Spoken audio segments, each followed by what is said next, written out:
คืนมาหอมขิงแก้มเป็นบานที่ห้อยยิ้มใบหน้าน้อง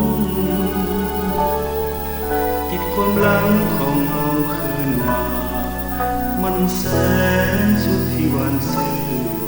แสงจันทร์คืนนั้นเคยบอกน้องต้องเข้มแข็งเมื่อตอนก่อนนั้นเฮายังเด็กเฮาลิ้นตามภาษาเยาว์วัยใบไม้หล่นลงถึงพื้นแผ่นดินจนมากมายคือเวลาที่เฮาได้เริ่มหักกันสืบต่อนานมา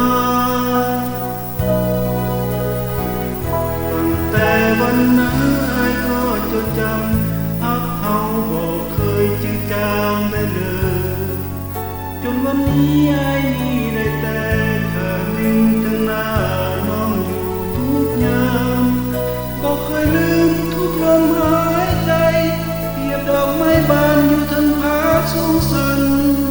บอกหักอ้ายจึงไฟฟ้าน้องคือยอดรักที่อ้ายเห็นหูเปรียบดังดวงเดียวที่อ้ายเฝ้ามองคือความหวังที่อ้ายไฟฟ้าตั้งใจหมายอยู่ทุกยามอกกอดน้องแม่โปรดเอาไว้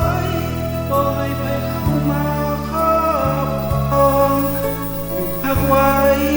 บ่ให้จืดจาง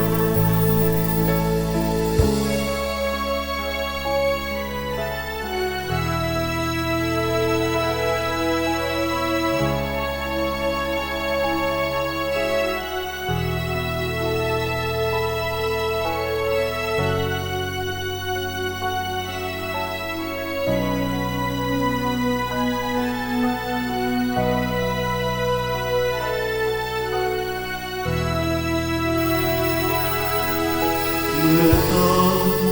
ก่อนนั้นเฮายังเด็กเฮาลิ้นตามภาษาเยาว์วัยใบไม้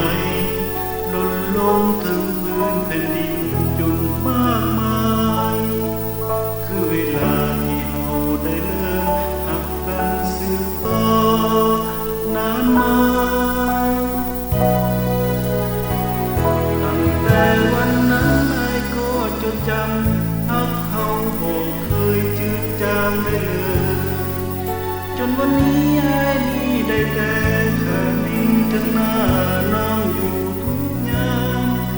บ่เคยลืมทุกลมหายใจเปรียบดอกไม้บานอยู่ทั้งผาสูงสันเพราะหักอ้ายจึงไฟฟ้าน้องคือยอดรักที่อ้ายเห็นหูเปรียบดาวดวงเดียวที่อ้ายเฝ้ามองคือความหวังที่อ้ายไฟปองตั้งใจหมายอยู่ทุกยาม